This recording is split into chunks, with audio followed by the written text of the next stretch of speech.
Hello everyone, welcome to Roam Tips. Today we will be discussing how to get Apple Intelligence on your Mac, even if you're outside the USA. Yes, you heard that right. Even though Apple has initially limited the rollout of Apple Intelligence, there are a few workarounds that can potentially get you access to these features sooner.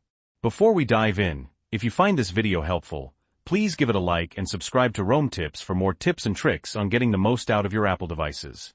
Okay, so what are we covering today? We're going to explore a couple of different methods you can try. We'll talk about changing your region settings, using a VPN, and even discuss potential limitations and things to keep in mind. We'll also address some common FAQs about Apple Intelligence availability. Let's get started. First things first, changing your region settings. This is probably the easiest and most straightforward method to try. Go to System Settings on your Mac. Navigate to General, then Language and Region. Here, change your region to the United States. You might need to restart your Mac for the changes to fully take effect. Now, this might be enough to unlock some features, but it's not guaranteed. Apple uses a combination of factors to determine eligibility, including your Apple ID region and language preferences. Next up, let's talk about using a VPN.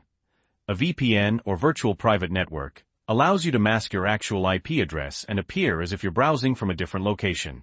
Choose a reputable VPN service that has servers in the United States. Connect to a US server, then restart your Mac. After restarting, check if Apple Intelligence features are available.